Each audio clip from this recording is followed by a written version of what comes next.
সকালে ঘুম থেকে উঠেই পায়ের গোড়ালিতে ব্যথা, মেঝেতে পা ফেলতেই কষ্ট, এমনটা হয়তো অনেকের সাথেই ঘটে, কিন্তু কেন? আজকের ভিডিওতে আমরা জানবো এই সমস্যার কারণ এবং এর সহজ সমাধান। আপনার স্বাস্থ্যের যত্ন নিতে ভিডিওটি শেষ পর্যন্ত দেখুন। অনেকেই সকালবেলা ঘুম থেকে উঠে দেখেন পায়ের গোড়ালিতে হঠাৎ ব্যথা, বিশেষত মেঝেতে পা ফেলার সময় এটি বেশি অনুভূত হয়। এটি কোনো সাধারণ বিষয় নয়, বরং এটি আমাদের শরীরের একটি বিশেষ সিগন্যাল হতে পারে যে কিছু সমস্যা তৈরি হচ্ছে। সমস্যাগুলো হতে পারে এরকম: প্ল্যান্টার ফ্যাসাইটিস, এটি পায়ের গোড়ালির নিচের টিস্যুর প্রদাহজনিত সমস্যা।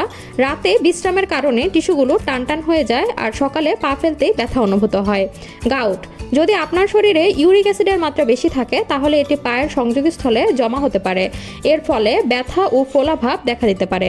আর্থ্রাইটিস, রিউমাটয়েড বা অস্টিও আর্থ্রাইটিস থাকলে গোড়ালিতে ব্যথা হতে পারে, যা সকালে বেশি অনুভূত হয়।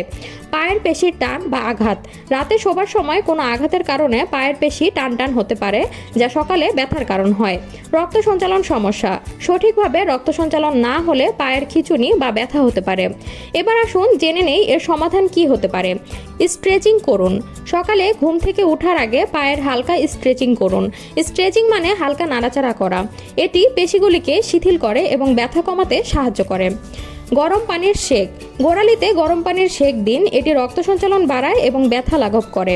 সঠিক জুতা ব্যবহার, নরম এবং আরামদায়ক জুতা ব্যবহার করুন যা আপনার পায়ের চাপ কমায়।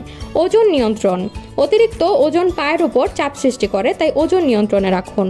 ডাক্তারের পরামর্শ নিন, যদি ব্যথা দীর্ঘস্থায়ী হয় একজন অর্থোপেডিক বা রিউমাটোলজিস্টের পরামর্শ নিন। সময় মতো চিকিৎসা নিলে সমস্যা সমাধান করা সম্ভব। পায়ের গোড়ালির ব্যথা আপনাকে সারাদিনের কাজে ব্যাঘাত ঘটাতে পারে, কিন্তু সঠিক যত্ন এবং প্রতিরোধমূলক ব্যবস্থা নিলে এটি সহজেই এড়ানো সম্ভব। যদি এই ভিডিওটি আপনার কাজে লাগে তাহলে একটি লাইক দিন এবং ভিডিওটি শেয়ার করুন যাতে সকলে উপকৃত হতে পারে। আর হ্যাঁ, এমন আরও গুরুত্বপূর্ণ টিপস পেতে চাইলে আমাদের চ্যানেলটি সাবস্ক্রাইব করতে ভুলবেন না।